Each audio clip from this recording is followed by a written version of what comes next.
one, take one.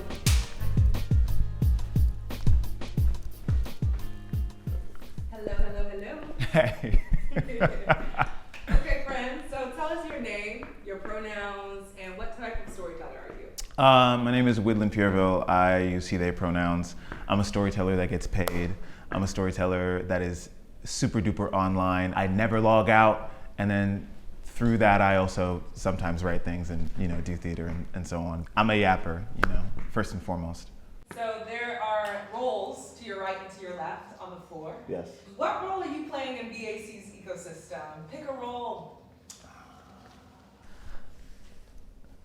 I want to say good troublemaker because I'm always trying to be on bullshit a little bit, but I'm gonna choose interpreter. I think that there's something really powerful. It's kind of the work that I do online as well, right? In terms of like ingesting and digesting the information in all the different online spaces that I'm in and all the social spaces that I'm in, and trying to like process that and regurgitate it, spit it back out in a way that people want to hear it. What are you hoping to learn from Justice Beyond Punishment, and what do you hope will come out of this collaboration? Honestly, coming into this, I would have told you that I was the abolitionist. I would have told you that I invented it. Angela Davis leaves me voicemails. I wake up to Malcolm X's autobiography in an audiobook. I participated in Theater of Change, and I found out that I have a lot to learn. You know what I mean? I am not that guy. I would have told you, I really thought I was a freedom fighter. Free my guys, free my niggas, power to the people, all that.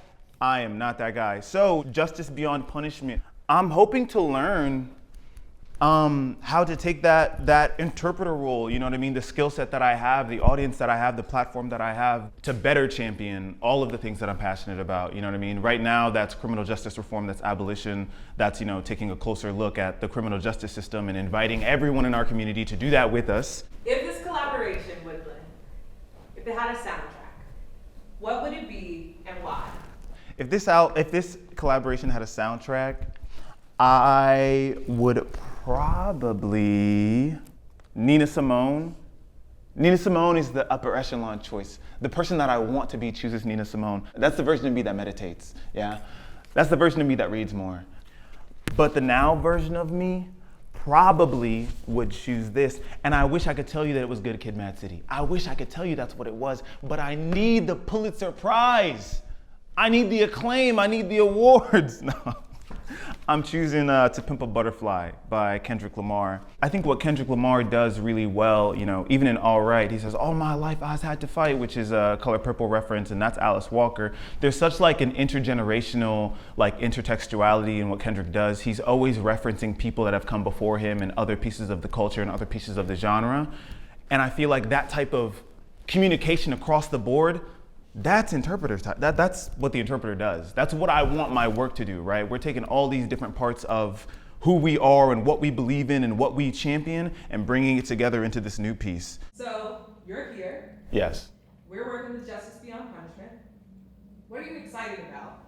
Yeah, I'm excited to get in the mix and to take so many of the stories that I've already heard in the community that I'm in contact with via Justice Beyond Punishment and the work with BAC. I'll have this beautiful moment of inspiration through a conversation that I'm having with someone telling their story. That type of energizing, that type of inspiration through the personal, through the artistic, through the creative, through the social, that leads us through understanding the systemic parts of what we're talking about, right? The more comprehensive parts of what we're talking about. I want to really move people, and I just want to make sure that I'm creating something that can do that. Something that I recently learned about the criminal justice system, the thing that's activating me the most right now, I just learned in Theater of Change, and it was about the parole boards. The parole system right now is crazy. The ways that the Supreme Court will make arbitrary decisions in a way that makes American people feel helpless in their own justice system. The parole board is making arbitrary decisions about who and how people receive justice and receive release, in a way that made me feel helpless learning about all of this. But in Theater of Change, I have these law students and I have these community advocates from an organization called RAP, Release Aging People from Prisons. These advocates that came into the space and shared their stories with me and empowered me to really grapple with how the parole system, in a way that I never really thought of before, that I never really came to terms with before. I'm seeing these older people in the room tell their stories, And I'm witnessing the consequences of a parole system that forces people to age in incarcerated systems. It blew my mind, and it's like actually at the center of the work that I want to do with Justice Beyond Punishment. With those three different people, right, the artists, the law students, the community advocates, it really was like transformative for me. It opened my mind, it opened my perspective, and it gave me the opportunity to activate around what I had just learned. And the motto that RAP works around is that no one deserves to die in a prison. Like, it's inhumane, it's wrong. It's just wrong. That's what I learned. And I hope that you just learned it too. I hope you just learned it too. Can you give us a sample of the piece you created for Justice Beyond Punishment and applying to this fellowship?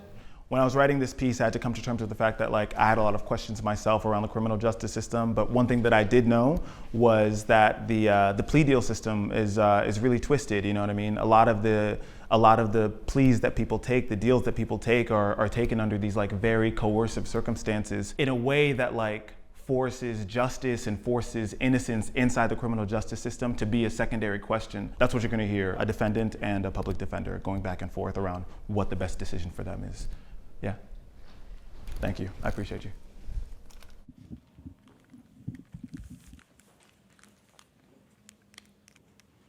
Can I get a little more? That's good. Thank you.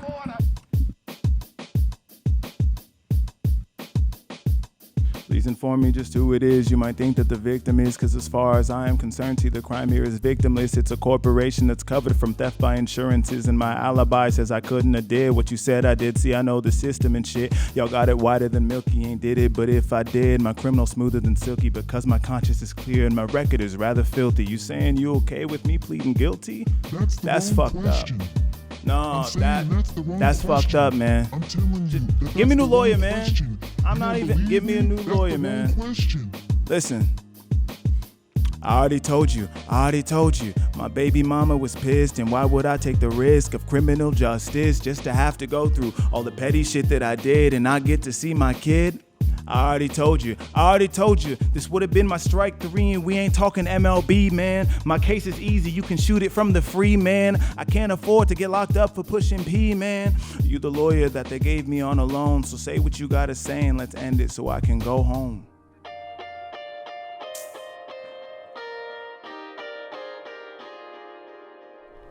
Thanks for having me.